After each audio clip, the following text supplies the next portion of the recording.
bien, merci à tous d'être présents à ce deuxième volet concernant la 5G sur les mâts d'éclairage public.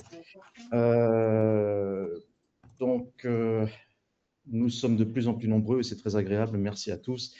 Bienvenue donc dans cette seconde session de cette série de 3 webinaires pour sensibiliser à l'arrivée de la 5G sur les mâts d'éclairage public pour se préparer à la régularisation du règlement européen. Donc la prochaine date sera le 4 décembre. Le 4 décembre à 9h30. Voilà, très important, retenez cette date. On parlera le 4 décembre donc des antennes, les droits, devoirs et redevances. Qui paye quoi, qui décide. Et on va aussi à ce moment-là clarifier les responsabilités de chacun. Vous pourrez ainsi en apprendre davantage donc, sur le cadre légal. Donc, je vais entamer ce second webinaire par un petit rappel, un résumé du précédent que vous pouvez suivre sur YouTube.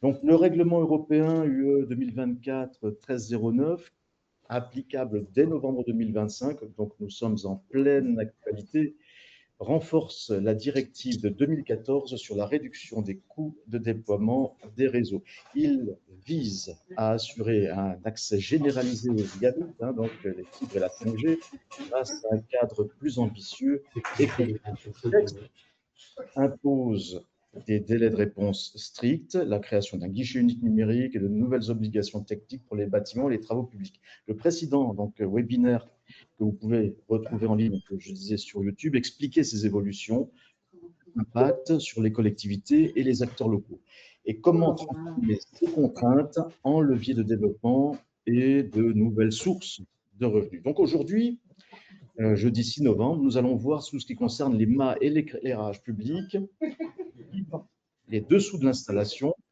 et nous allons décrypter ensemble les techniques, le génie civil, les réseaux d'énergie et le rôle de chacun des acteurs pour réussir l'implantation des small cells ou macro cells. Les mâts d'éclairage public, ce deuxième webinaire de sensibilisation à l'arrivée des mini-antennes de téléphonie cellulaire sur les mâts d'éclairage public. Aujourd'hui, donc, ce webinaire sera consacré à un sujet qui relie l'urbanisme, le numérique et l'innovation. Le mât d'éclairage public et la fibre, les dessous de l'installation. Avec l'arrivée donc du Gigabyte Infrastructure Act, donc voir le précédent webinaire et à demander si besoin, les mâts d'éclairage sortent de leur rôle historique d'équipement urbain massif et ils deviennent de véritables points d'accès stratégiques au très haut débit et au réseau mobile de demain. Cette dernière évolution, intègre donc une mécanique complexe, contraintes techniques, raccordement de fibres, sécurité électrique, règles d'occupation du domaine public, coordination entre les opérateurs et les collectivités. Et donc, nous allons voir certains points aujourd'hui, puis d'autres, et en particulier donc ceux réglementaires lors du dernier webinaire, le 4 décembre prochain. Donc aujourd'hui, nous allons vous emmener dans les coulisses de cette transformation. Vous verrez comment un mât d'éclairage public peut devenir une infrastructure numérique tout en restant au service de la ville, de ses habitants et de son développement durable. Je vais présenter un petit peu les intervenants du jour. Vous avez Yves Le Hénave, qui est expert AFE donc, dans ce sujet. C'est lui qui a proposé cette thématique. Et Alain Trémoul, donc expert AFE également, formation, normalisation, mais qui a aussi été, il faudra me corriger si je me trompe, directeur technique et directeur de l'innovation dans une grande société. On va attaquer par les forces en présence. Hop. Déjà, en fait, de quoi parle-t-on quand on est sur... quand on intègre des personnes supplémentaires dans l'éclairage public? Évidemment, la première chose, c'est de savoir à qui on parle, qui est responsable de quoi, qui fait quoi, qui paye quoi. Alors, qui paye quoi, qui est responsable de quoi, on verra un peu plus dans le dernier webinaire. Mais déjà, la question, c'est on a un écosystème, or qu'on était tout seul dans l'éclairage public avec des sous-traitants, on a un écosystème qui se crée. Donc, on va essayer de repréciser un petit peu tout ça et puis poser justement les jalons de qui fait quoi et qui va faire quels travaux et va intervenir pour faire quelle action sur l'infrastructure publique. Donc, au départ, l'éclairage public, on a une collectivité locale qui possède un mât ou, non, c'est avec certains syndicats, on a transféré la propriété, mais la collectivité publique a son mât sur son territoire. C'est un espace physique qui est public. Donc, il n'y a pas de parc cadastral. Je mentionne ça pour le dernier webinaire. C'est important de mentionner que c'est un espace public. On a l'exploitant d'éclairage public qu'on a nommé comme ça pour que tout le monde comprenne. Évidemment, ce n'est pas le maire tout seul, il y a des cas rares, mais qui gère totalement toute l'infrastructure d'éclairage. Donc le génie civil, les travaux et puis le remplacement même des sources lumineuses est délégué à une petite entreprise locale ou au syndicat d'énergie assez souvent, suivant la taille des communes. Et un spécialiste associé au génie civil intervient souvent pour faire ce travail avec des marques assez connues mentionnées là, par exemple, que l'on retrouve sous différents sous-labels sur nos territoires. Donc ça, on va dire c'est un élément clé parce que c'est lui qui connaît très bien l'exploitant, connaît très bien l'infrastructure. Il y a des choses qui sont documentées, des choses qui ne sont pas documentées parce que l'infrastructure est parfois assez ancienne. On ne peut pas tout mettre encore en SIG. Donc c'est important, l'exploitant est un point critique de la suite. Ensuite, on a un coordinateur acteur de la transformation. C'est-à-dire qu'on va trouver des sociétés qui ont à la fois compris la partie éclairage public, à la fois la partie télécom, et qui vont apporter les pièces mécaniques, physiques, et puis les documentations et un peu coordonner les travaux pour que le mât d'éclairage public puisse faire des télécoms et que les gens des télécoms ne soient pas impliqués dans le fonctionnement de l'éclairage public ou touchent au minimum à l'éclairage public. Donc, c'est cette notion sur laquelle on développe un peu une responsabilité. Et puis, ce travail est fait en coordination avec la FNCR. Il y a des discussions actuellement là-dessus pour justement avoir des conventions sur comment est-ce qu'on touche cette bande intermédiaire entre l'opérateur télécom, l'exploitant et l'éclairage public. Donc, l'opérateur télécom lui-même, alors vous connaissez tous Orange, Free, SFR, Bouygues. L'opérateur télécom lui-même pose son antenne, il a les droits d'émission, c'est lui qui est responsable de toute la partie radio, mais il est en France de moins en moins et même rarement propriétaire ou même exploitant du support sur lequel il met ses antennes. C'est-à-dire que quand vous voyez sur des toits d'immeubles des antennes avec des petits poteaux et puis l'antenne est au bord de l'immeuble, l'antenne appartient bien à l'opérateur, mais le poteau sur lequel il est vissé appartient à ce qu'on appelle une towerco, ce qui est indiqué à gauche. Donc Tower Company, c'est une compagnie qui s'occupe des tours, il y en a beaucoup dans le monde. Donc Orange a sa Tower Company, tous les opérateurs mobiles en France en avaient. Et puis, ils ont cédé au fur et à mesure la propriété de leur mât à des sociétés spécialisées qui ont acheté le mât et ont reversé aux opérateurs des montants qui peuvent se chiffrer en milliards. Actuellement, il y a la vente en cours, la proposition de vente des mâts de TDF. L'offre de vente de l'État est de l'ordre des 8 milliards. Donc, ces towerco ont financé les opérateurs mobiles qui ont pu acheter leur spectre de fréquence. Ils ont un rôle clé, c'est également qu'en dehors d'être la majorité des exploitants d'infrastructures de support pour les réseaux cellulaires, ils ont un rôle clé, c'est qu'ils assurent aussi une neutralité d'accès du support. C'est-à-dire que si une collectivité travaille avec une towerco, la towerco va assurer que SFR, Bouygues et autres ont les mêmes droits d'accès, et puis les contraintes physiques, réseau, prix, rayonnement, droit de priorité, ils gèrent tout ça ensemble. Ils le font déjà sur les toits d'immeubles. Ils le font déjà avec la très grande majorité des collectivités a déjà des contrats avec des towerco pour l'église, pour le stade où il y a parfois des poteaux, pour énormément d'espaces publics où il y a déjà des poteaux de téléphonie cellulaire. Donc, les towerco sont déjà là, sont déjà en relation avec les communes et vont étendre simplement leur contrat à l'éclairage public. Alors, je dirais simplement, ce n'est pas si simple que ça. On a effectivement dans cette problématique de TowerCo la question des responsabilités de chacun. Une TowerCo ne sait pas ce que c'est quasiment, j'abuse, mais une antenne radio, un câble électrique ou une fibre optique. Généralement, la TowerCo construit un support métallique ou une tour et puis dit à l'opérateur, ben voilà, hop, vous avez en gros un bâtiment, hein, on va schématiser, vous avez un bâtiment vide, vous mettez vos meubles, vous installez, vous faites ce que vous voulez, je vous loue le bâtiment vide. Voilà, donc une tour, c'est comme ça. Ce sont des sociétés immobilières, les TowerCo. Elles ne sont pas techniquement compétentes. Elles touchent un peu l'énergie, parfois pour l'adduction, mais leur métier s'arrête très très tôt dans l'échelle de valeur. Ils font, on dit généralement, ils ne sont que des opérateurs passifs.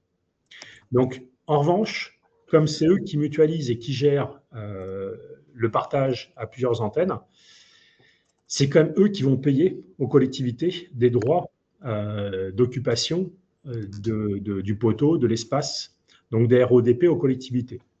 Et là aussi, là-dessus, c'est encadré légalement avec des nouveaux règlements. On y viendra lors du dernier webinaire.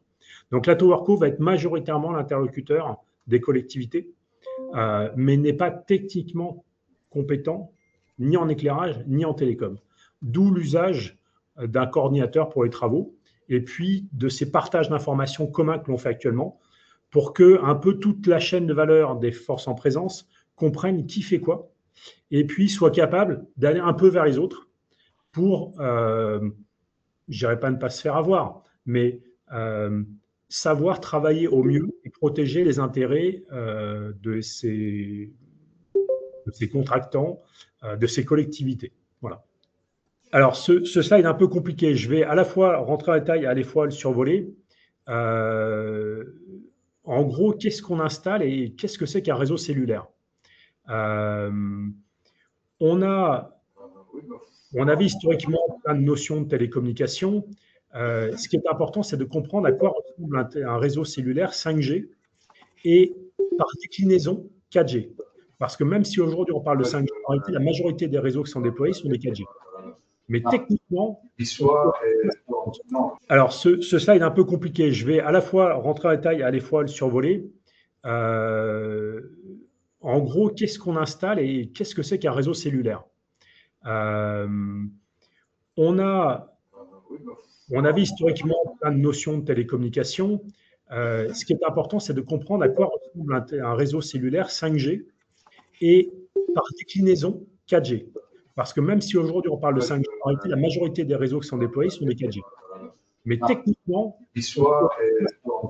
alors ce slide est un peu compliqué. Je vais à la fois rentrer en détail, à la fois le survoler. En gros, qu'est-ce qu'on installe et qu'est-ce que c'est qu'un réseau cellulaire? On avait historiquement plein de notions de télécommunication. Ce qui est important, c'est de comprendre à quoi ressemble un réseau cellulaire 5G et donc, du coup, sur la mise en œuvre de ces réseaux, on a une notion qui est que on a une antenne physique radio qui est, on connaît en fait, c'est un tube, c'est différents éléments que l'on voit, ce qu'on appelle l'antenne. De plus en plus dans l'antenne, accolé dans le boîtier de l'antenne, il y a la carte électronique, le système d'amplificateur de puissance et puis le conditionnement du signal. Et aujourd'hui, en fait, le plus important de tout ça, c'est pas forcément de regarder le détail, mais c'est de comprendre que une station radio, c'est une antenne physique, un panneau, avec un émetteur qui est un émetteur de puissance, et derrière cet émetteur de puissance, il est relativement bête. Un peu comme le système audio de vos PC, de vos installations de téléviseurs, vous avez des fibres optiques, ce qu'on appelle le SPDIF. Vous branchez parfois votre lecteur Blu-ray, votre équipement avec une fibre optique qui va vers un autre équipement. Alors maintenant, c'est de plus en plus HDMI, mais cette fibre optique transporte un signal audio qui est non codé, qui est simple, qui est brut. Vous l'envoyez depuis un lecteur audio vers un ampli très haut de gamme, c'est l'ampli qui fait le boulot. Mais le flux audio est un flux numérique brut. En téléphonie, c'est pareil maintenant. En téléphonie, l'émetteur reçoit une forme d'onde qui est générée par des équipements qui sont dans un réseau informatique. Et donc, l'antenne, elle ne sait pas, elle n'a pas de notion de paquet, de données, de quoi que ce soit. L'antenne, elle reçoit un signal qu'elle doit juste, sur une sinusoïde, émettre à la fréquence qui est configurée. Donc la station radio, elle est assez bête et elle ne sait même pas si elle transmet du 4G ou de la 5G quasiment. L'essentiel du travail est fait dans ce qu'on appelle une baseband unit, qui est un équipement en rack qu'on va trouver soit en haut, on voit un petit dessin où il y a des antennes, il y a une unité radio qui est en milieu de mât, et ensuite il y a une petite armoire qui contient ce baseband unit. Cet équipement-là, c'est lui qui génère le signal et qui traite la partie la plus critique de la communication. Certains baseband units comme ça peuvent gérer 30 cellules. Ça veut dire qu'on peut même se retrouver en haut à droite, on va marquer CIRAN dans un petit rectangle. On peut se retrouver avec 30 mâts d'éclairage public qui ont une petite antenne radio en haut, qui ont des fibres optiques très haut débit, qui sont sur même 20 km, c'est le maxi, 20 km. Et ensuite, vous allez avoir des racks qui sont dans une armoire, dans un nœud de raccordement optique ou dans un ancien centre Orange ou n'importe qui. Et va y avoir de manière centralisée le rack avec son alimentation de secours et tout le système d'administration. Donc, la notion de small cell, elle vient aussi de l'architecture 5G, 4G nouvelle génération, qui consiste à dire on sépare les antennes, qui sont très légères, de la partie critique télécommunication. Et comme la technologie évolue, l'antenne est de plus en plus petite. Donc là, en bas à gauche, on voit le truc typique de small cell. Ça fait 20 par 20 cm. C'est quasiment la surface d'un ordinateur portable et ça fait 10 cm d'épaisseur. Ça se vise directement sur des poteaux d'éclairage. Et comme on l'a vu au premier webinaire, en Angleterre, il y en a même à Londres 1300 comme ça. Donc ça passe assez inaperçu quand c'est peint dans la couleur du mât, ce qui est à pousser au maximum, à demander à l'opérateur. Et l'essentiel du réseau n'est plus des armoires, c'est plus des armoires sur les toits d'immeubles, ce sont des racks qui sont déportés dans le réseau. Voilà. Donc il y a un schéma de Nokia à gauche. En fait, on trouve les unités radio, ce qu'on appelle les RU, qui sont sur le terrain, qui sont visibles forcément en hauteur. Mais la partie baseband, alors qui est appelée DU dans le jargon, du coup, oui, tout à fait. Donc c'est remote.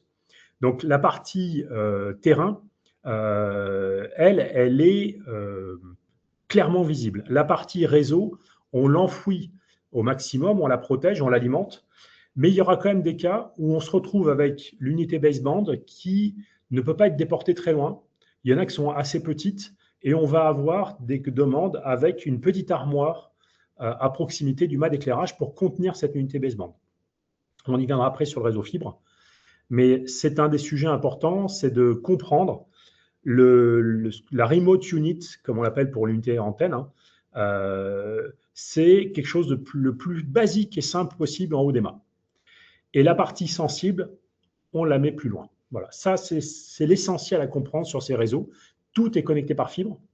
Avec un petit détail quand même, c'est que la fibre optique entre l'antenne qui est en haut et le baseband unit utilise un protocole très spécial. Et dans le cas des unités ici, donc là à gauche on fait du Rexon, c'est que du Rexon qui est présenté, on a des solutions où on déporte par fibre optique à 25 gigabits dans beaucoup d'installations, c'est 2 fois 25 gigabits, une paire d'émissions, enfin une émission, une réception. Il y a 2 paires de fibres pour beaucoup de stations radio, donc on se retrouve très vite avec 50 gigabits qui ne sont pas des paquets IP, qui connectent la station radio et le cœur de réseau. Et ça, on appelle ça le front haul dans le langage télécom, fibre, pour la partie radio. Cette partie-là est assez sensible et pose un problème de génie civil parce qu'on ne peut pas la relier à un réseau classique Internet. Il faut vraiment une fibre noire. Voilà. Donc, il faudra trouver, installer ou détourner une fibre FTTH, une fibre en public, pour faire de la fibre noire. Donc ça, c'est le point très important à comprendre dans l'architecture. Il n'y a pas de réseau 5G small cell sans fibre optique. Les grosses stations, on fait du déport radio. On peut mettre une station et puis on met la fibre optique, on met un faisceau radio qui connecte plus loin. Mais économiquement, sur ce modèle 5G, 4G, qui est vraiment orienté petite station remote, loin sur l'antenne, le plus haut possible de la partie émetteur, et puis la partie intelligente, on sépare tout ça. Hop là, voilà. Sur l'infrastructure fibre, la notion, c'est de dire, on repart de l'infrastructure FTTH que le grand public a. Il n'y aura pas de small cell sans fibre optique. Le coût de la pose de la fibre est supérieur à l'installation d'un mât. Donc, dans beaucoup de cas, l'opérateur a intérêt à mettre un mât plus loin s'il ne peut pas utiliser un mât qui serait disponible, mais qui serait très intéressant en mutualisation éclairage, télécom, mais la fibre est trop loin, ça va coûter trop cher. Donc l'important, c'est de comprendre l'architecture. On a des nœuds de raccordement optique qui sont des petits bâtiments, un peu comme ce qu'il y avait avant pour le cuivre, avec des concentrateurs. Ils sont entre 2 jusqu'à effectivement 10 km, 20 km de chez vous. On a des points de mutualisation. On voit souvent dans la rue des armoires où il y a SFR, Free, Orange, ils ont chacun des zones où se raccordent les fibres optiques qui vont chez vous. Et puis les points de branchement, suivant où vous êtes et les contacts, qui sont soit dans les bâtiments collectifs, soit dehors, comme ça, ce qu'on voit sur les poteaux. On en a beaucoup comme ça, de plus en plus. Avant, c'était du cuivre, là où il y avait vos raccordements à téléphonie. Et maintenant, on voit cet enroulement typique de fibres autour. Et ça, c'est généralement à quelques mètres devant chez vous ou devant vos mâts. Ou alors, c'est dans le sol. On va y venir après. Donc là, en haut à gauche, on voit le cas d'une chambre de tirage. Vous avez dans le sol des chambres, mais dédiées fibre optique. Et ces fibres optiques ont des codifications de partage. Pour chaque opérateur, il y a des couleurs, il y a des fourreaux dédiés. Et ça marche assez bien. Et ils ont des systèmes d'information pour partager ce raccordement optique et les codifications de qui doit passer où son câble et ce qu'on appelle les masquages. Hein. Donc là, il y a un point important sur la fibre. Le mât d'éclairage va devoir être connecté à la fibre, à une chambre de tirage, généralement, proche de son pied. On rentre sur l'architecture. On trouve, comme je le disais tout à l'heure, l'antenne radio en haut d'un mât, donc qui est souvent ronde et assez compacte. Ou alors, l'antenne radio peut être intégrée directement sur le petit boîtier, comme je le montrais tout à l'heure sur la précédente page. Le petit système Ericsson, alors 4408 pour ceux qui sont intéressés ou qui vont aller voir les documentations. C'est un produit qu'on trouve très souvent, qui est assez performant. Voilà, où l'antenne peut être au-dessus. Et on va trouver parfois des systèmes où, sur les mâts d'éclairage, on va aller à des poids assez lourds. On va même pouvoir monter, dans des cas un peu extrêmes, jusqu'à 75 kg embarqués sur des mâts. L'écran, voilà. Donc là, on a une unité radio qui est assez compacte. C'est ça, et c'est très générique. On peut avoir des unités plus grosses. Alors, exemple un peu extrême. Par rapport à ma main, voilà la taille. Ça, c'est une unité 5G Ericsson de dernière génération. Ça pèse 25 kg. Vous n'aurez pas plus gros sur un mât. Ça connecte 10 000 personnes à 2 gigabits. Donc, l'unité radio, on va voir pour le poids, ça va être quand même les unités remote comme ça. Ça peut être une problématique à la mise en œuvre. Il peut y avoir jusqu'à 2 stations, puisqu'il peut y avoir 2 opérateurs télécoms sur le même système, voire un opérateur avec plein de canaux. Là, sur certains sites pilotes, on a des cas où il y a 3 fréquences. La 5G, 3 Giga 5, le 2 Giga 6, le 2 Giga 1 et le 1800 MHz sur le même poteau.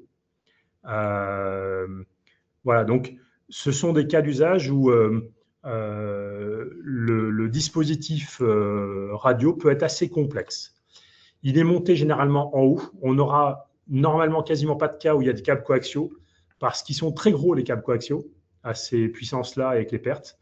Et ça pose de sérieux problèmes. Donc aujourd'hui, aux États-Unis et partout où on vous a présenté la dernière fois les solutions, l'unité radio, tout est en haut. Et le mot remote est vraiment bien compris. C'est comme ça que ça marche. C'est loin en haut. On trouve donc ensuite des fibres optiques qui descendent. Alors, c'est généralement des câbles avec 12 fibres par câble, par gaine de 6 mm. Mais on a aussi l'alimentation électrique de la station radio. Alors, on va y revenir, effectivement, c'est une très bonne question pour la stabilité. On va avoir l'alimentation électrique des stations qui peut être en théorie 230 volts. Toutes les stations que vous voyez aujourd'hui en haut sur les tours quand vous êtes sur le bord de la route, c'est du 48 volts. C'est un standard télécom. Tout le monde fonctionne en 48 volts. Du coup, nous, on préconise de forcer la main pour qu'il n'y ait que du 48 volts dans le mât à partir des trappes classiques pour des questions de consignation et de sécurité. C'est faisable. Aujourd'hui, avec tous les opérateurs qui on travaille, il n'y a aucun problème. Ça n'est même pas un sujet. Donc, du 48 volts parcourt le mât. L'éclairage a son propre câble. Et on se retrouve, alors j'y reviendrai pour le FTTH. Donc, on se retrouve en fait avec plusieurs réseaux dans le même mât.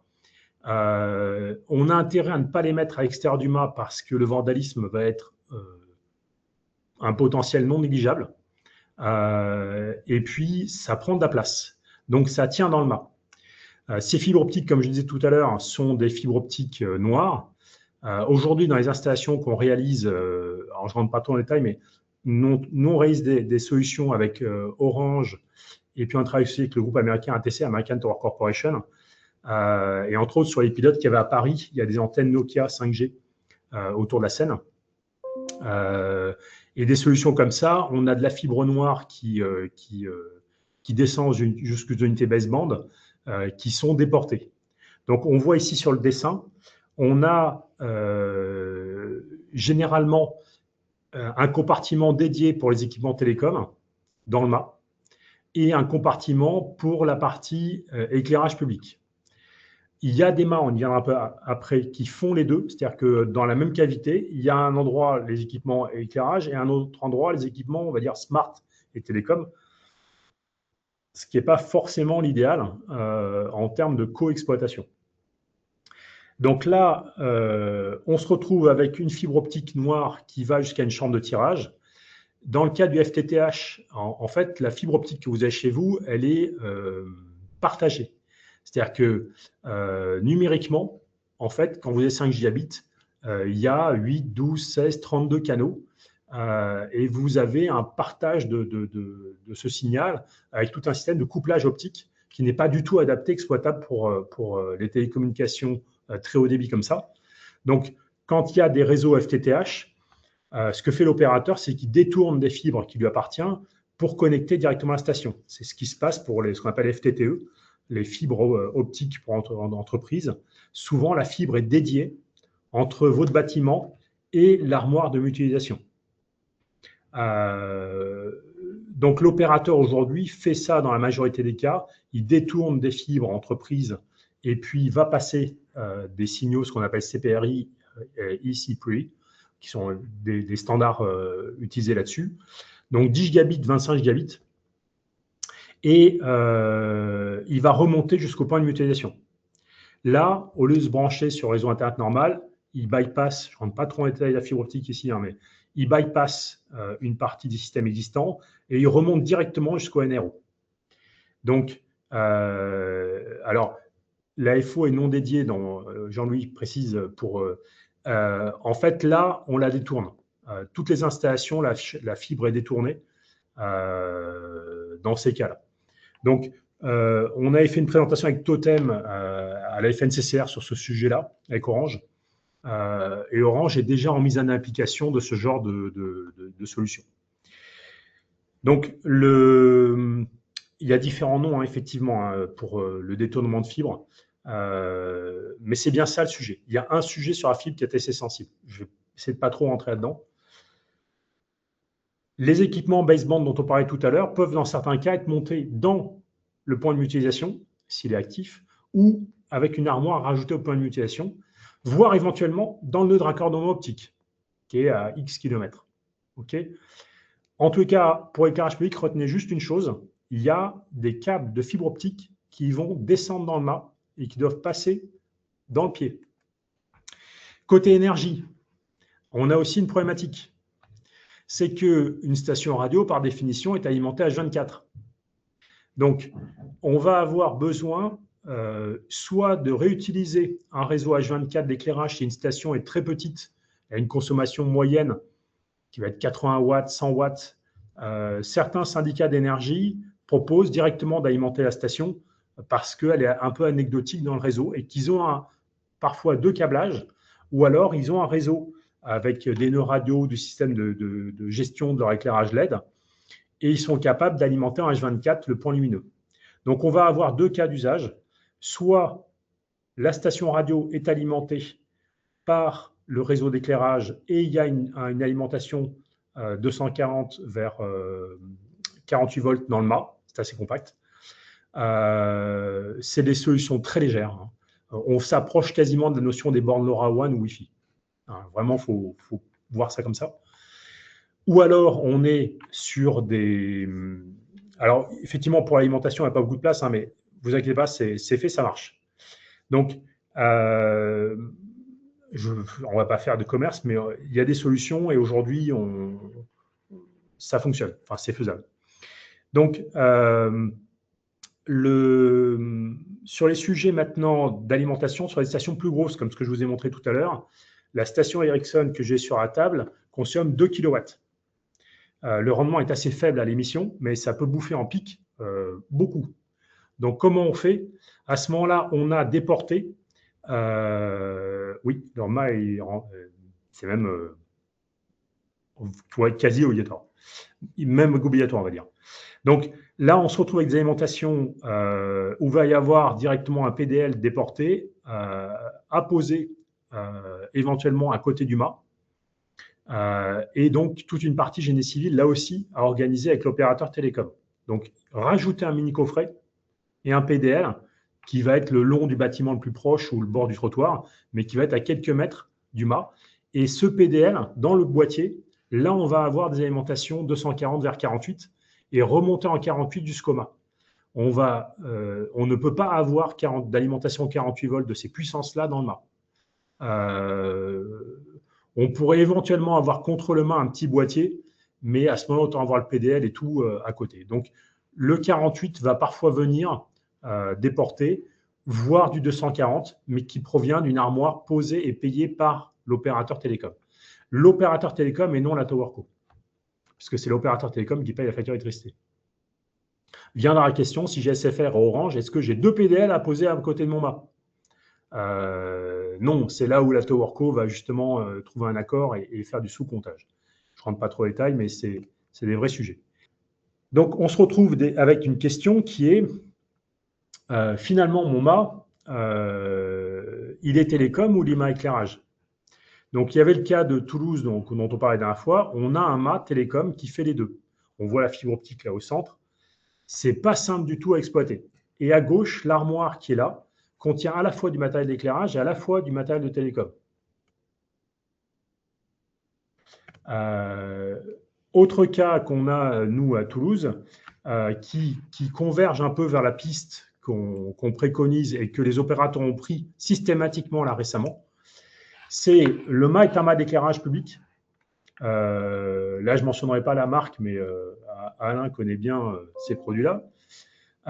C'est un mât d'éclairage public et ce mât reçoit 2 stations Nokia, là, qui sont des stations qui peuvent monter à 2 fois 20 watts émis. Chaque station fait 13 kg. On voit sur la photo que j'ai mis, j'ai pris une photo par le dessous, on voit en fait directement les câbles fibre optique qui vont vers le mât et puis toute une partie contrôle et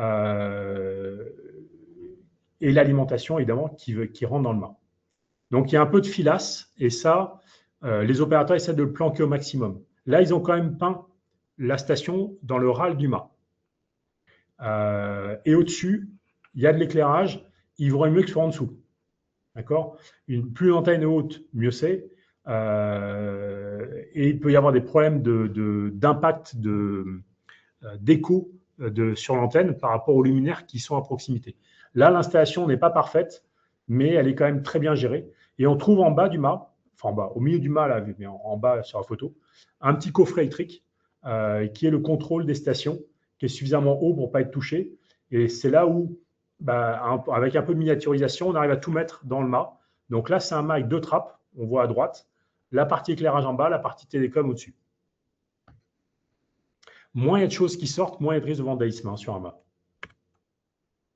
Hop. Je te donne la main, là, c'est pour toi, Alain, sur les normes et justement la partie mécanique, de quoi faire attention sur le mât. Bon, désolé de ce mode très, très dégradé. Donc, j'espère que vous allez correctement entendre ce petit message qui en plus n'est pas très sympathique. C'est jamais très sympathique de parler de contraintes réglementaires et normatives. Néanmoins, elles s'appliquent de notre puisqu'on va mettre des équipements sur amas d'éclairage. Vu que dans le slide précédent, c'était ce que c'est éclairage sur télécom ou télécom sur éclairage. En fait, le législateur, il a dit que si on met un luminaire sur un mât, c'est un mât d'éclairage. Il n'a pas dit que ça, il a dit qu'il y a un marquage CE obligatoire et que cette exigence réglementaire, ça consiste à dire le mât ne doit pas tomber. Donc, c'est vraiment la normalisation sur les candélabres ou les mâts, c'est à des fins de sécurité mécanique. Il n'y a pas d'éléments sur la photométrie, bien sûr, ou la sécurité électrique qui sont traités par ailleurs. Là, c'est bien, il ne faut pas que le mât tombe. Donc, marquage C obligatoire, imposé par le fabricant. Il y a une norme donc, qui est européenne, EN40, qui est bien connue. Donc, j'ai précisé que c'est un rappel, mais ça fait 20 ans qu'on est dans ce système de marquage CE qui s'appuie sur le N40. Et surtout, un élément très, très important, c'est une certification dite de niveau 1. Qu'est-ce que c'est? Ça veut dire que le fabricant ne peut pas marquer directement ses produits. Il faut passer, en fait, un fabricant de mât demande à un organisme notifié. Alors, il y en a un en France, donc tout le monde a pris le CTICM, mais il y en a une vingtaine en Europe. Donc, on peut prendre d'autres intervenants, mais c'est le CTICM qui a fait pour tous les fabricants français. Et donc, le CTICM vérifie par succession d'audits de dossiers que le fabricant est capable d'appliquer la norme N40. C'est vraiment majeur comme différence avec, par exemple, sur un luminaire, vous avez aussi un marquage CE. Le législateur a dit il faut assurer la sécurité électrique principalement, et puis aussi la CEM, il faut assurer la sécurité électrique. Il y a une norme européenne aussi, mais c'est une auto-certification. Les fabricants peuvent auto-certifier leurs produits. C'est pas du laxisme, simplement, ils restent totalement responsables, puisque, encore une fois, c'est du pénal, c'est des risques produits, c'est du pénal si on a un marquage CE qui est abusé. Donc, c'est très important. Donc, il faut avoir ce contexte, on est en certification niveau 1. Ça veut dire que tous les mâts qui vont être fabriqués par un fabricant doivent être marqués avec des éléments très spécifiques et la liste complète des mâts qui respectent cette N40 est transmise au CTICM tous les 6 mois. Donc, c'est quelque chose qui tourne depuis 20 ans, donc tout le monde sait maintenant, les fabricants de mâts qui ont demandé la notification, savent parfaitement concevoir, calculer, fabriquer les mâts, puisque ça porte sur l'ensemble du processus. C'est pour ça que c'est pas un produit, on peut pas vérifier si un mât est conforme en le mettant dans un laboratoire. C'est du niveau 1, puisque ça intègre aussi des processus de fabrication, la maîtrise de la soudure, la maîtrise des matériaux, de traitement de surface, etc. Alors qu'un luminaire, on peut le mettre dans un laboratoire et le laboratoire peut dire il est conforme ou pas. Élément important aussi, donc, si on ajoute quelque chose sur un mât, alors là la partie télécom est un peu nouvelle, en tout cas pour moi, mais on ajoute régulièrement des décorations, des fleurs, des panneaux. Si vous remontrez le slide précédent, sur les mâts télécom, il y a des câbles qui sont accrochés. Je ne sais pas ce que font ces câbles-là, mais c'est des câbles qui exercent vraiment un effort sur le mât et ça n'a pas forcément été pris en compte au départ. Si ça a été rajouté, eh bien, il faut demander au fabricant de revérifier que le mât prévu et conforme, si on rajoute. Donc, bien sûr, ça vaut pour des panneaux de vitesse, des décorations de Noël. Et donc, il y a ces vérifications qui sont nécessaires. Et puis, je précise également que le massif et les ancrages font partie intégrante du mât. Ce n'est pas que l'élément acier qui dépasse. Bien sûr, la stabilité de l'ensemble est assurée par le massif au pied du mât et la définition des ancrages en longueur, diamètre et type d'ancrage. Donc voilà le contexte. Le périmètre de la norme, il est assez large. On parle d'éclairage. Donc alors c'est des mâts droits inférieurs à 20 mètres ou à crosse inférieure à 18 mètres. Donc une crosse, vous savez, c'est un élément où on va déporter le luminaire. Soit le luminaire est posé directement sur le mast d'un mât droit, et s'il y a un élément, une crosse, qui le déporte, c'est limité à 18 mètres. Si les mâts sont plus grands, c'est le cas par exemple des mâts de stade, d'éclairage de stade, ils ne rentrent pas dans le cadre de la norme 40, mais il y a d'autres réglementations, notamment du CTCM, qui sont d'autres natures, et on ne va pas appliquer le N40. Alors après, j'ai mis le détail des normes, donc vous voyez, la liste qui est en dessous, c'est juste pour montrer qu'il y a une liste, un corpus normatif, donc le N40 et là c'est déclinaison. Il y a une dizaine. Alors il y a des choses, vous voyez, la première, c'est terme et définition. C'est normal, on commence par définir ce que c'est. Dans tous les métiers, il y a des éléments à définir, il y a du jargon, donc on précise ce que sont tous les éléments. La partie 2 est assez importante, elle va nous intéresser beaucoup dans notre problématique, c'est tout ce qui est dimension et tolérance. Alors c'est une partie informative, mais voilà, on est guidé sur les dimensions qu'on doit prendre. Ça concerne alors des éléments qui vont être cruciaux, c'est les semelles, les ouvertures, les passages de câbles. Donc il y a des éléments qui sont mis dans la norme pour s'assurer qu'on peut alimenter correctement des lumières d'éclairage public dans un mât. Là, on va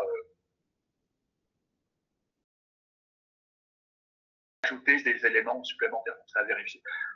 Partie 3, ça concerne la vérification du mât. Donc 3.1 sont les chartes. Là, c'est simplement définir les efforts qu'on va appliquer sur le mât. C'est essentiellement des efforts dus au vent. Donc ça, c'est les eurocodes qui définissent les vitesses de vent. Et ensuite, on détermine le mât a sa propre résistance. Donc là, elle est définie par le fabricant. Mais il faut indiquer la prise au vent des différents équipements. Donc là, demain, si on ajoute une antenne, il faudra connaître sa masse, mais aussi son SCX, comme on dit. Donc c'est une pondération entre sa taille et sa forme pour indiquer l'effort qui va être appliqué. Bien sûr aussi sa position. Ensuite, pour vérifier si le mât est conforme, donc il y a les vérifications par essai, on peut toujours faire, mais c'est bien sûr souvent par calcul. Alors, le calcul est plutôt simple et maîtrisé. Ce qu'il faut, c'est avoir simplement toutes les données pour faire le calcul. Et ensuite, on trouve différentes parties, 4, 5, 6, 7, qui sont des éléments spécifiques, donc au-delà du corps général, qui s'appliquent quel que soit le matériau. Il y aura quelques particularités selon les matériaux. Donc, on trouve, le normalisateur a fait partie 4, 5, 4 pour le béton, 5 c'est l'acier, c'est la plus courante, on va trouver 6 c'est l'aluminium, et 7, il y avait, c'est apparu récemment, les mâts en fibre. La dernière phrase, c'est un élément qui est extrêmement important pour ce projet-là. Encore une fois, les gens qui appliquent la norme, qui est vraiment, elle est très respectée puisqu'elle est très contraignante. Le CTSM vraiment droit de regard très fort sur les différentes opérations de conception, fabrication, la traçabilité sur les fabricants de mâts. C'est peut-être aussi pour ça que malgré les tempêtes qui se généralisent, il n'y a pas de mât qui tombe. C'est plutôt robuste. Par contre, si on utilise le mât d'éclairage pour autre chose, et on peut avoir besoin d'y apporter des contraintes spécifiques à cette application nouvelle. Alors, je cite un des exemples qui est courant depuis des années, c'est la vidéoprotection. C'est-à-dire que quand on prend notamment les déplacements en tête de mât qui sont acceptables pour un mât d'éclairage, eh bien, ce n'est pas du tout les déplacements acceptables pour une caméra. Donc, alors, il y a des critères, il y a un pourcentage de. La flèche en tête de mât peut être. C'est un pourcentage de la hauteur du mât. Vous savez, sur des structures en acier, on peut accepter, avant que ça casse, des déplacements assez importants. Et si un luminaire se déplace en cas de vent fort ou dans des proportions fortes, ça ne va pas être trop gênant. Le normaliseur a accepté, par exemple, 4% de la hauteur. Quand on met des caméras cycloprotection, personne n'accepte 4%. Donc, le fabricant de mât, ça arrive régulièrement maintenant, on lui dit, attention, on va mettre en plus une caméra, donc on va vous demander un déplacement maximal de 1%. Ce déplacement n'est pas normatif, n'est pas réglementaire, mais c'est une exigence liée à l'application. Donc, il est possible, vraisemblable, que quand on va mettre des équipements télécoms, les opérateurs télécoms, en tout cas les intervenants qu'a présenté Yves, introduisent des exigences supplémentaires. Je ne suis pas dans le monde télécom, je ne sais pas lesquelles, je ne sais pas encore lesquelles, mais il est probable que les exigences soient à ajouter pour resserrer un peu les contraintes. Voilà.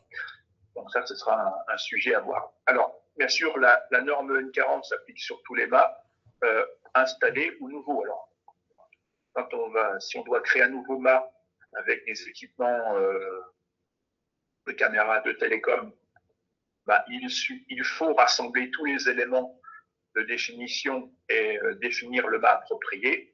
Bien sûr, si c'est un mât existant, il y a lieu de vérifier que la modification qu'on apporte est acceptable, qu'elle l'est ou pas. En tout cas, chaque mât a sa propre capacité. En fait, il y a des définitions.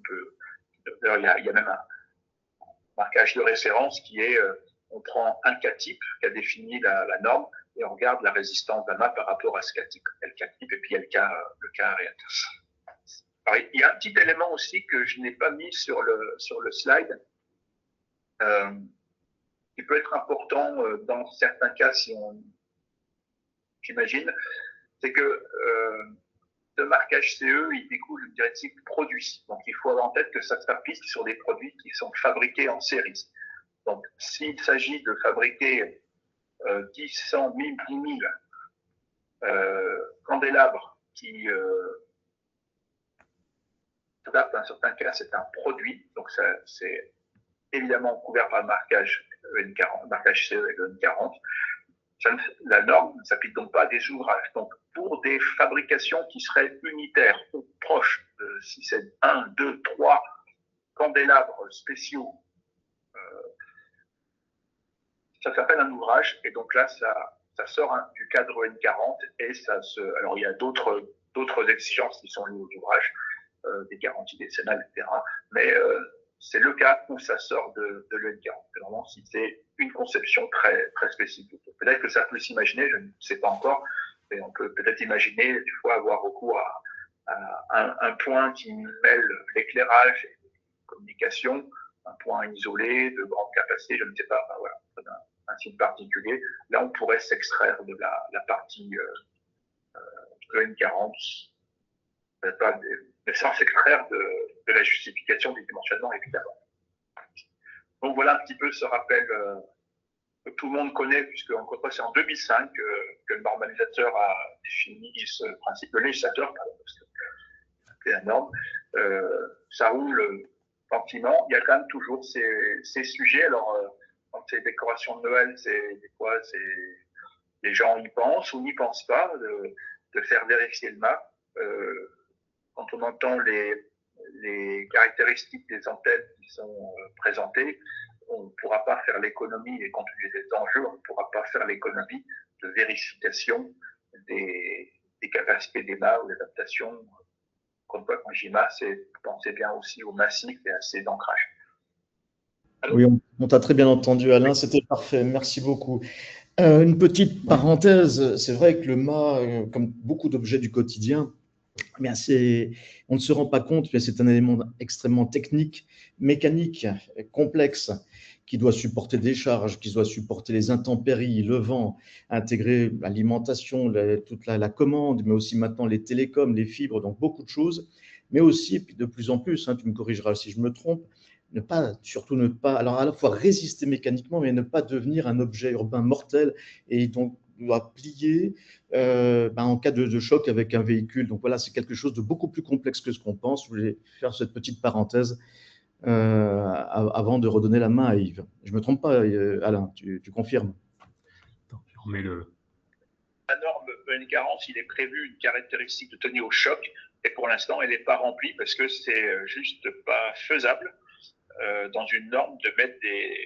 Autant on arrive à se mettre d'accord sur la caractérisation des effets du vent. D'ailleurs, quand on voit les vents sur des tempêtes, c'est assez dynamique. Alors, en fait, ce qu'on fait, c'est qu'on prend des effets statiques avec une amplification, mais les effets du choc, c'est très compliqué de modéliser, donc c'est même pas pris en compte dans la norme. Par contre, il y a un élément, et quand je disais qu'il y aura peut-être des exigences particulières aux télécoms, j'imagine que les problèmes de fatigue, de vibration et de fatigue seront peut-être à prendre en compte de manière plus particulière. Ils sont déjà pris en compte dans la norme 40. Il y a des critères de durée de vie, parce qu'il ne faut pas que le maïs tombe avec un vent excessif.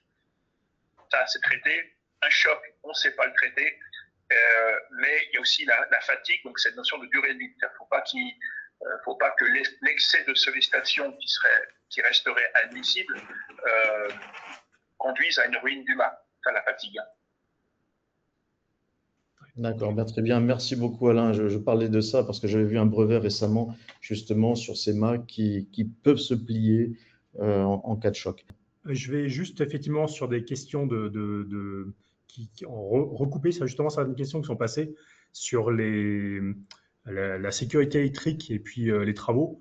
Donc, comme on l'a dit, hein, là, on a bien vu qu'il y avait un sujet de dimensionnement de mât, mais également de massif et fondation.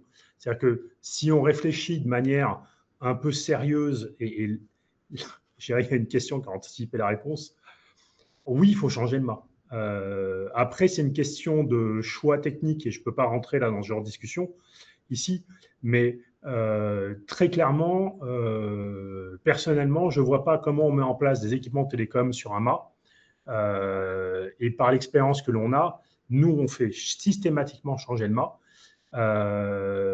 Il faut qu'il y ait non seulement un mât robuste, mais une documentation parfaite. Et la documentation est au moins aussi importante que la technique.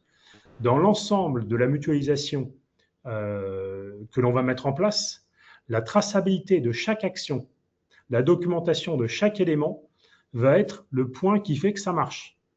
On aura beau avoir chacun qui maîtrise son métier, si on ne collabore pas et qu'on ne partage pas les documents, ça va partir en guerre entre intervenants et puis on peut avoir des risques de sécurité électrique. Et justement, là-dessus, la FNCCR, donc une action en cours sur le sujet justement de faire une convention sur le partage de l'infrastructure et de faire des recommandations, des préconisations. Mais la mécanique du mât, je dirais que c'est quelque chose qui est maîtrisé, qui est connu. Il faut faire attention.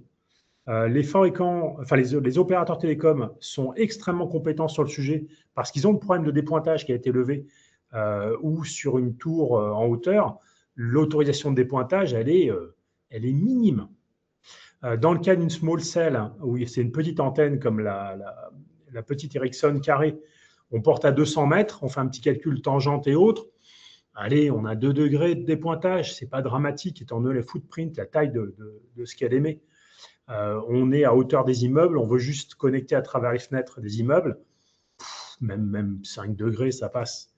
Donc, en revanche, on a une grosse station 5G, comme ce que je montrais tout à l'heure, avec des antennes, une capacité de portée à 500 mètres, voire 1 km.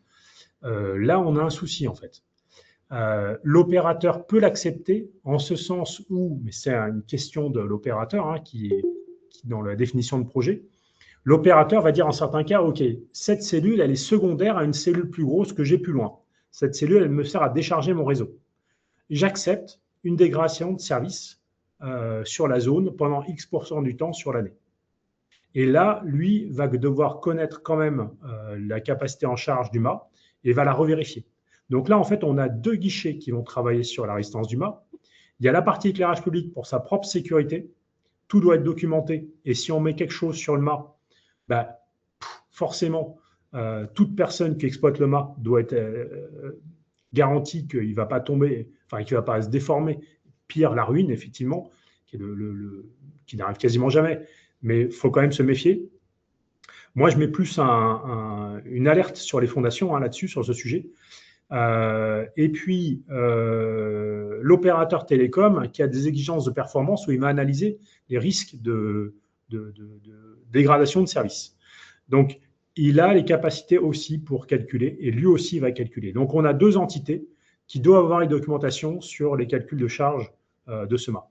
En plus, comme je l'ai dit tout à l'heure, une Towerco, elle peut très bien dire à Orange, SFR, Bouygues et autres, OK, vous mettez une petite station comme ça. Et puis, 1 an après, comme il a un droit de location, 1 an après, il va vous dire, OK, non, on va mettre une station de 25 kg là. Et il a le droit. Donc, si le mât et tout n'a pas été calculé d'avance pour le pire cas, il faudra dire dès le départ, en fait, OK, vous avez une convention pour utiliser ce mât.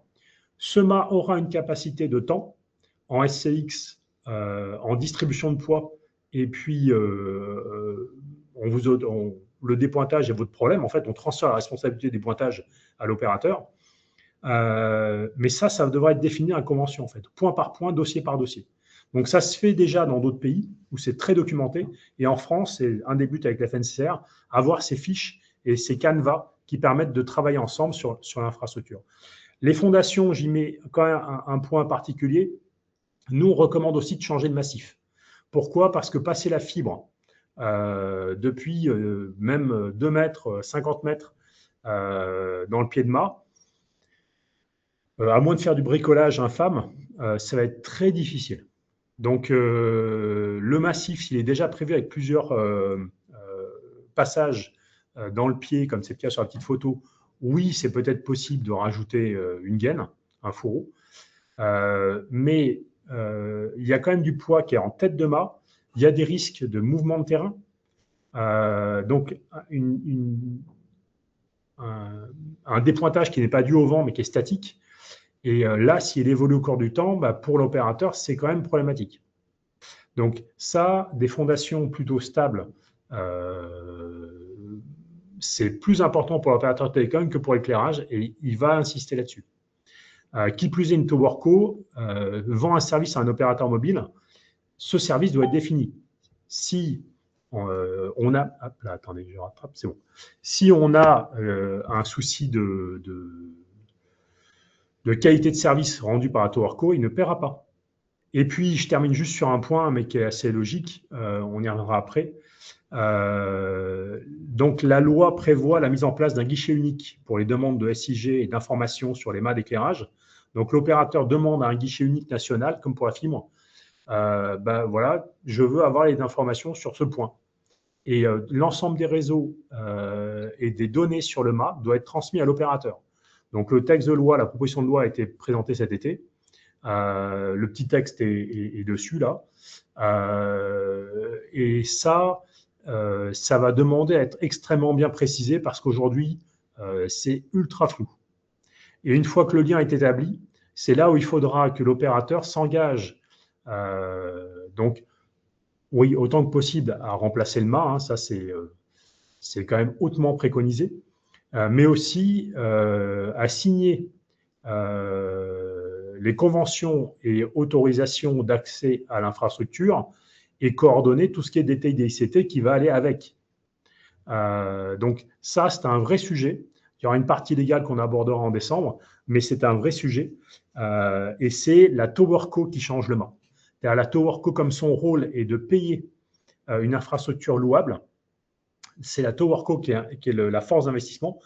Et c'est elle qui va payer également le génie civil. C'est-à-dire que le fourreau pour aller jusqu'à la chambre de tirage, comme il peut y avoir dans un même fourreau 4 fibres, il peut y avoir plusieurs opérateurs télécoms qui mettent ensuite leurs fibres dedans, les opérateurs acceptent de partager le même fourreau dans ce cas-là, sur les derniers dizaines de mètres.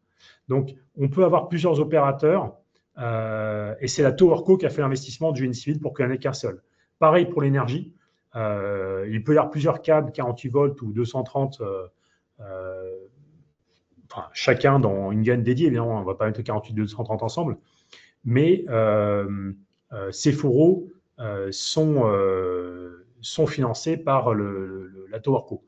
Propriété à la collectivité, ça va être à discuter au point par point. Aujourd'hui, les TowerCo, à partir du moment où elles financent cette gaine, si elles le financent entièrement, elles en sont propriétaires. Si la collectivité dit, bah, écoutez, moi, ça m'intéresse de pouvoir mettre des bornes Wi-Fi ou différentes choses, etc., ou des caméras de surveillance, hein, typiquement, il peut y avoir un accord de partage qui est plutôt sous forme d'abattement ou de suppression de redevances annuelles. Il y a des prix. Alors, il y a juste un petit, voilà.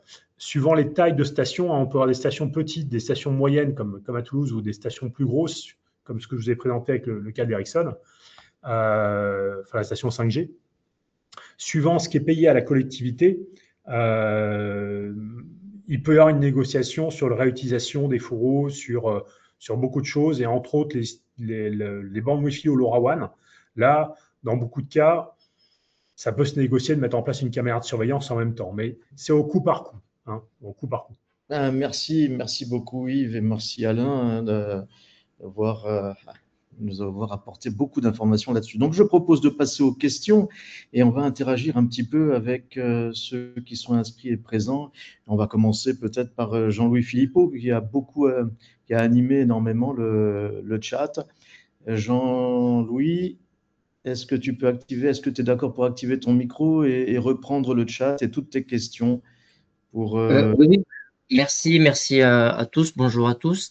Merci pour ce webinaire très éclairant, très intéressant et vous avez abordé tous les sujets effectivement et il y en a de nombreux pour pouvoir construire ce type d'ouvrage. Donc, je vois que par rapport aux questions que j'ai posées dans le chat, au fur et à mesure, vous avez amené les éléments de réponse, donc je vais pas y revenir là.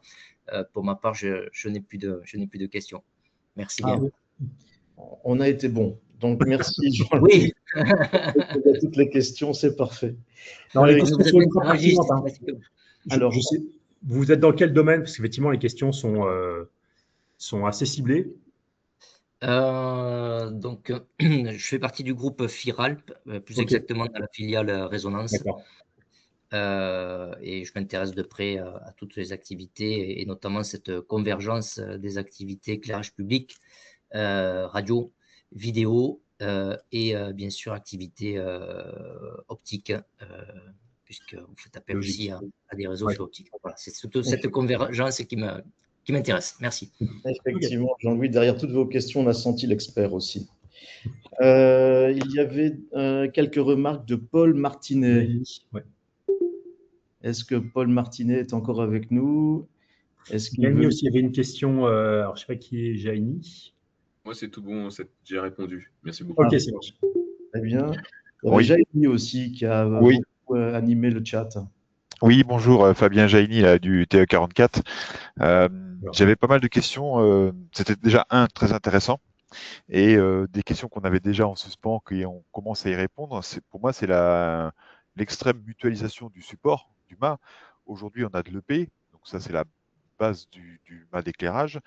Mais on a les guirlandes qui sont disposées dessus, la sono, les vidéos, les répétiteurs d'eau potable, de gaz. On a des panneaux de signalisation. Ça devient un vrai sapin de Noël, le mât, et techniquement, il va devenir immense, quoi. Si on veut calculer la résistance mécanique, et encore, je pense que ça, c'est jouable, mais quand on va arriver dans la partie électrique, c'est-à-dire qu'on va se retrouver dans le flux à avoir plusieurs réseaux électriques, des réseaux de communication, le mât va devenir surdimensionné, quoi. Est-ce qu'il y a un moment, il ne faut pas séparer les installations? Je le vois sur le réseau télécom, les fibres et les réseaux anciens cuivrés qui vont malheureusement disparaître sont sur des supports différents. Est-ce qu'à un moment, il ne faut pas séparer les supports, quoi? Alors, c'est une bonne question. Hein. C'est tout le sujet là de ce genre d'échange. En réalité, la question à se poser, c'est de faire… Il y a des coûts derrière tout ça, en fait. Il faut être honnête, c'est une question d'argent aussi qui va être une problématique. Si l'opérateur télécom vient et il est une force financière dans la boucle, dans les conférences avec la FNCCR, dans le cas de Totem, ils l'ont clairement dit, hein, ils sont là pour investir et payer des redevances. C'est l'occasion de leur dire, bah, voilà, si vous remplacez le mât, allez-y franco, sinon on ne vous laissera pas faire. Vous me mettez un mât assez gros pour mettre une caméra, mes guirlandes, et vous listez. Et j'avais passé Noël, hein, parce qu'on me parlait de sapin de Noël. Ben oui, mais en fait, autant y aller. Aujourd'hui, les towercos sont prêtes à ça parce qu'elles n'ont pas envie qu'on leur touche le mât dans 3 ans. Ils n'ont pas envie qu'on leur perce le mât pour rajouter des trucs qui n'étaient pas prévus. Donc la towerco aujourd'hui a une position qui consiste à dire on va voir directement les fabricants de mâts, on va qualifier des mâts pour nous, towerco, qui sont renforcés, qui sont plus solides, qui ont une durée de vie par rapport à ces usages nouveaux, smart, plus longs.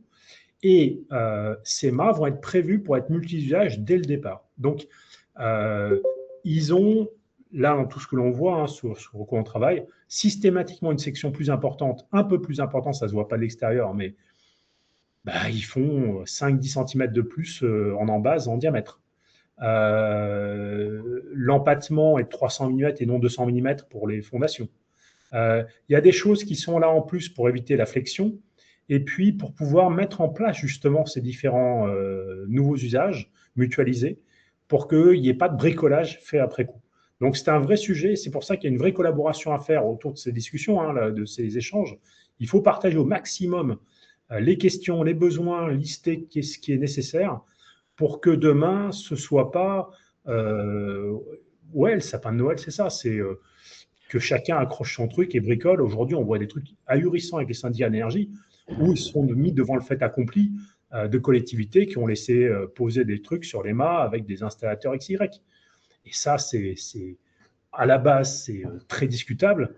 Et une fois que ce mât va avoir un contrat avec un opérateur télécom qui paye pour utiliser ce mât, là, il y a un souci. Aujourd'hui, beaucoup de collectivités ont besoin de ces redevances. Les redevances cuivre vont disparaître parce que les réseaux cuivre s'arrêtent. Donc, les redevances des opérateurs télécoms vont financer le déclarage, vont financer des travaux au déclarage. Mais pour ça, il faut que, bah oui, on ne casse pas la machine en cours de route. Donc, c'est un vrai sujet, c'est clair. Et c'est là où c'est à vous aussi de vous exprimer, experts dans l'exploitation, pour que les opérateurs télécoms soient au courant de quoi vous avez besoin pour travailler. Mais c'est vrai que c'est un très gros travail parce qu'il y a l'histoire mécanique, effectivement, du surdimensionnement du mât. Il y a l'accès aux ouvrages. Donc, il faut une trappe pour l'éclairage public, il faut une trappe pour la vidéosurveillance, il faut une trappe pour les télécommunications. Mais à un moment, le mât va pas être assez grand. Je pense qu'il va falloir se poser les questions s'il ne faut pas doubler le mât. C'est-à-dire que je vois pour les caméras aujourd'hui, souvent on nous reproche votre mât d'éclairage n'est pas au bon endroit pour qu'on puisse filmer. Posez un mât pour votre caméra, dans ces cas-là, au bon endroit. Ouais. Au lieu de poser 2 caméras pour pouvoir avoir le bon angle, posez un mât au bon endroit. C'est-à-dire que la mutualisation, à un moment, elle a ses limites, quoi. Oui, certes, il faut éviter de faire des forêts de mâts, mais je me mets à la place des exploitants. On va avoir dans un même mât 4, 5, 6 exploitants. Et je ne sais pas si vous avez déjà ouvert une trappe et mis les mains dedans. Oui. C'est pas simple. Donc, on va avoir des accidents et des dommages d'ouvrage. C'est-à-dire qu'en faisant l'exploitation de changement du disjoncteur, admettons, de la prise guirlande, ils vont abîmer la fibre ou déconnecter l'alimentation de la caméra. C'est un ouvrage électrique, hein, c'est un local électrique, mais qui est vraiment très, très restreint, quoi. Alors là, on est déjà dans des cas où… Et je ne parle pas des armoires, hein, parce qu'on oui, va se retrouver avec 3, 4 comptages dans une armoire et tout. On surdimensionne énormément, là. Il y a des pilotes en cours hein, avec le syndicat d'énergie des Landes, entre autres, qui servent pour la FNCCR de référence justement sur ce genre de problématique, sur la mise en œuvre. Et dans le cas des Landes, le sujet est bien que ce soit le syndicat qui fasse tous les travaux. Donc, il n'y a pas de choses qui passent en dehors du radar du syndicat. Donc, c'est un vrai sujet. On ne va pas rentrer trop dans le détail, parce qu'en plus, il y a des choses qui seraient techniques, hein, mais aujourd'hui, le syndicat doit être absolument, dans le cas de sa juridiction, hein, le maître d'œuvre, posséder documentation et forcer la main de l'opérateur télécom parce qu'il a un poids suffisant pour lui forcer la main. Ce ne sera pas le cas d'une petite commune. Aujourd'hui, il y a des guerres entre opérateurs télécoms et communes sur des droits d'urbanisme pour mettre des mâts. Là, ils ne peuvent pas jouer à ça. Donc, le sujet, il est là. C'est vous avez la main. Si c'est faisable, il y a des gens qui sont capables de faire les matériels miniaturisés qui permettent de faire ça, des mâts qui vont bien, et l'opérateur télécom qui a qualifié ces matériels miniaturisés. Donc, c'est possible, mais effectivement, et ça, c'est le point clé, dans les réglementations, quand un opérateur va demander un point lumineux, il faudra lui dire « Ah oui, mais attendez, là, si vous voulez mettre 2 antennes, eh ben, il vous faudra le point là et il faudra un mât à côté. » C'est-à-dire que si vous mettez free là-dessus, OK, pour un, mais là, il y aura une vidéosurveillance, il y aura ci, il y aura ça, ben, vous ne mettez pas plus de 1 litre de volume dans le mât, en gros, et puis le mât d'à côté, hop, il n'est pas loin, la fibre, l'alimentation, tout ça, on peut tirer ça jusqu'au mât d'à côté. Ben, vous prenez aussi le mât d'à côté et vous payez le mât d'à côté. Voilà. Donc, c'est aussi simple que ça et c'est tout à fait… Enfin, la question est vraiment légitime et il faut l'organiser. Mais oui, il faut plusieurs supports. Merci beaucoup. On avait aussi un commentaire, une question plutôt, d'Adrien Dubois-Hamon du SDEG dans le chat. Est-ce que… Il y avait un échange pour le précédent webinaire, en fait. Oui, donc est-ce qu'Adrien peut imposer sa question en direct? C'était Anas qui avait… C'était sur le test de stabilité nécessaire avant l'installation. Ah, au début, ouais. Je ne sais pas, on ne vous entend pas. Bon, on va répondre, hein, puisqu'il y a la question qui est posée déjà. À propos du test de stabilité nécessaire avant l'installation. Alain, peut-être tu veux… La stabilité, c'est un critère qui est vérifié dans la note de calcul. Alors, elle intègre effectivement le calcul du massif, l'ancrage et le mât. Et il y a des calculs de stabilité, donc des moments de renversement maximum à ne pas dépasser. Donc, c'est par calcul. Oui, le test physique n'est pas nécessaire. Non. Et une dernière question. L'avantage de cette réglementation très contraignante,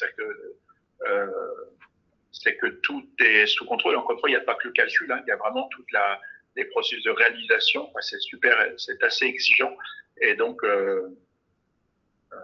il suffit de respecter le processus complètement pour avoir un dimensionnement qui est satisfaisant. Effectivement, un des critères, il y a des critères de matériaux, il ne faut pas dépasser des contraintes mécaniques dans le matériau pour avoir une fragilisation, voire une déformation plastique, ou pire, une rupture. Et puis, il y a des questions géométriques de renversement.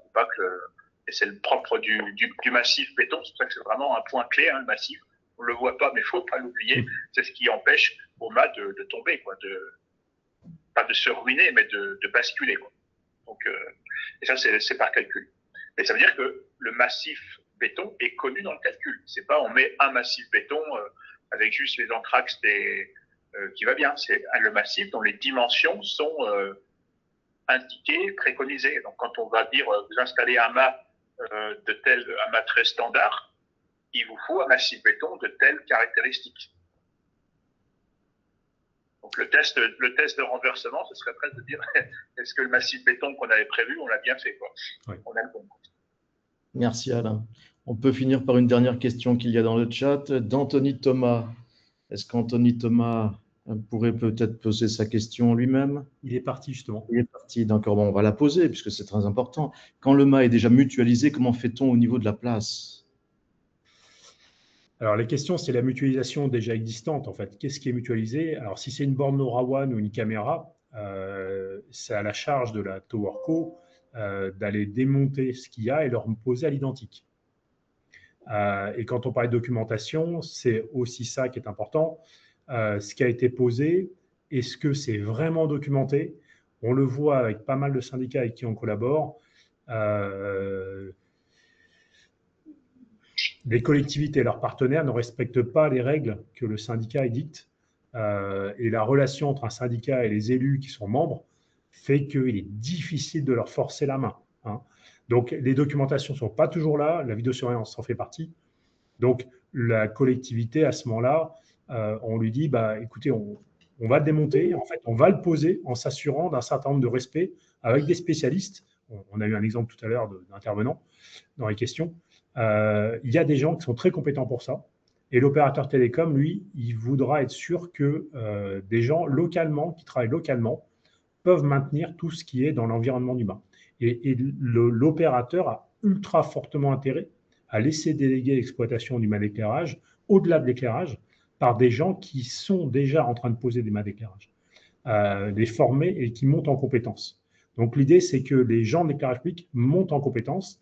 Dans 4 ans, il n'y aura plus d'éclairage à LED à changer, j'abuse, hein, mais on aura atteint une quantité d'éclairage à LED non négligeable.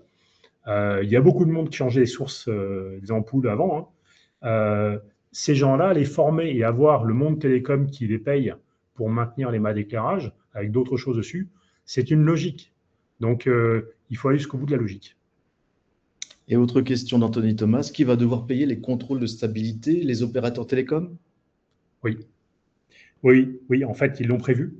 Normalement, ils ne le feront pas. Enfin, il n'y en aura pas besoin à part en cas de doute, quand c'est bien dimensionné. D'autre part, et dans beaucoup de cas, si les solutions techniques mises en place par l'opérateur sont optimales, il y a des systèmes d'adaptation, de kits d'adaptation pour les stations radio, avec des capteurs qui analysent justement le mât en choc, en inclinaison, en mouvement au vent, en fréquence de mouvement au vent, qui permettent de prédire les défauts d'exploitation de l'antenne. Donc, si le mât ne bouge pas quand il y a du vent, en connaissant les zones de vent et les forces de vent, il n'y aura pas de test. Si le mât bouge plus que ce qui est prévu, il y aura un contrôle qui va être fait. C'est plutôt comme ça. Voilà. Merci beaucoup Yves, merci Alain, merci à tous pour votre présence. Je pense qu'on peut clôturer ce second webinaire et je vous invite à suivre le 3e et dernier webinaire, donc le 4 décembre. Et vous pourrez retrouver les enregistrements de ces 3 webinaires sur le site, la plateforme YouTube de l'AFE. Et si vous ne le retrouvez pas, demandez-nous, on vous enverra le lien directement. Merci à tous, merci beaucoup.